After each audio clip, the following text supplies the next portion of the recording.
Hello friends, and welcome to another Star Wars Galaxy of Heroes video. This is Thaddeus from Going Nerdy, and today we are going to start the How Does It Work video section of our content.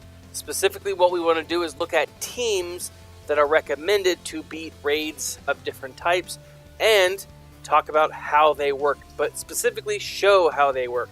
Today, we are going to be talking about the Droid team. Specifically, we are going to be looking at how the Droid team goes against the AAT tank raid. Now, the fundamentals for the heroic tank raid versus the regular tank raid are the same for the Droid team. So I am showing you on the just basic AAT raid.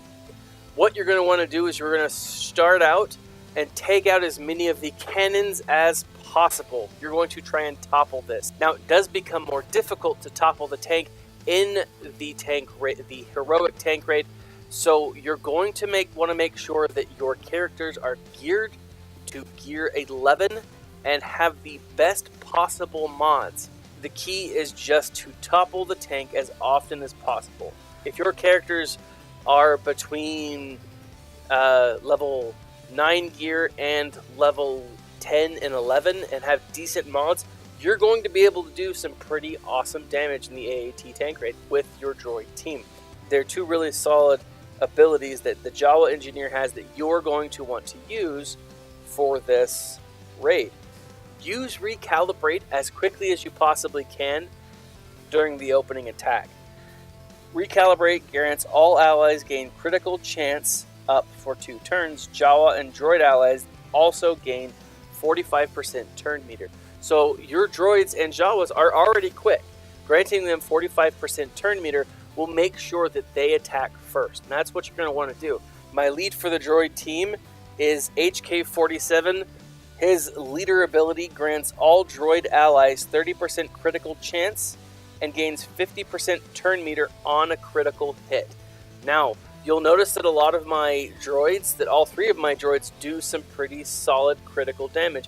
And once you topple the tank, you're going to do quite a bit more. So, having that turn meter given to your droids during this time is very beneficial.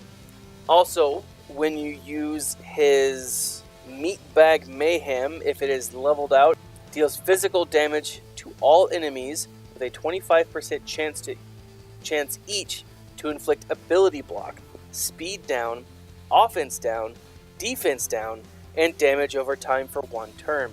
When you slow it down, you do give the rest of your team a chance to do more damage.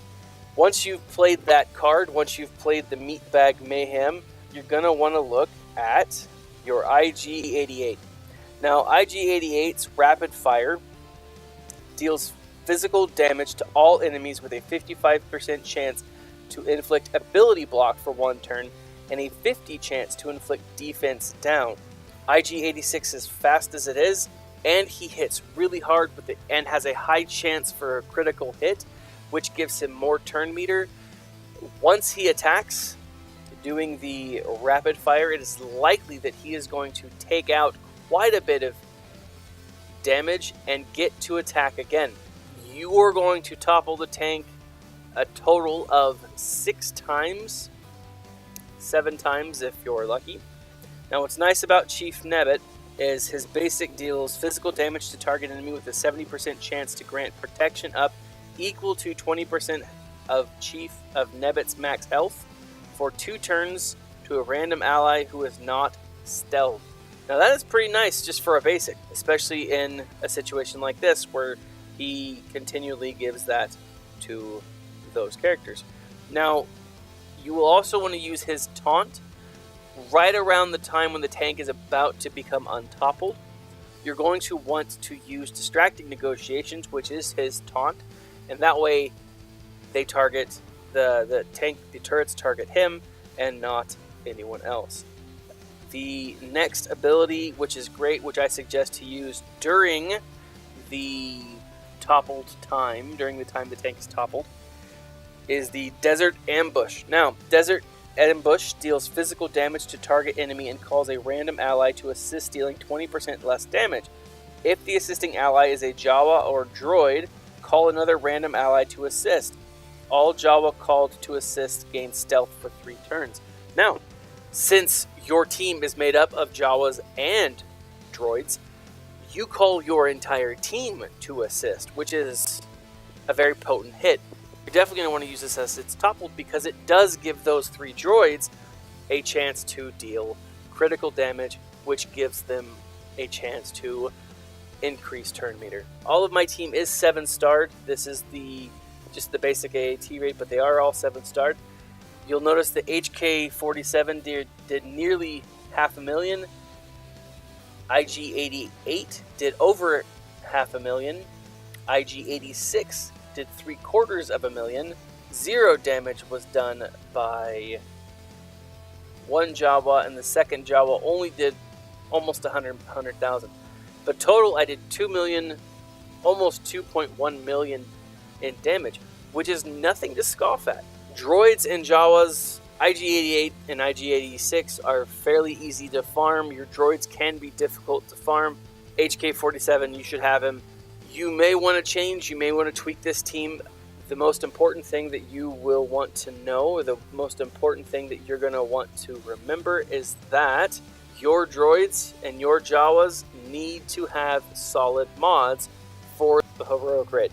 Looking at mine, I don't have my Jawas geared to 11 yet. Engineer is only geared at 9. And their mods aren't great. Their mods aren't even matching most of the time.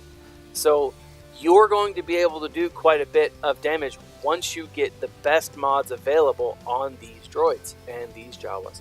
This is specifically for the second phase of the AAT raid. This has been the first video where we go over how the team actually works. Or if there's a team you would like for me to work on and put together and have a create a video of, leave a comment in the section below.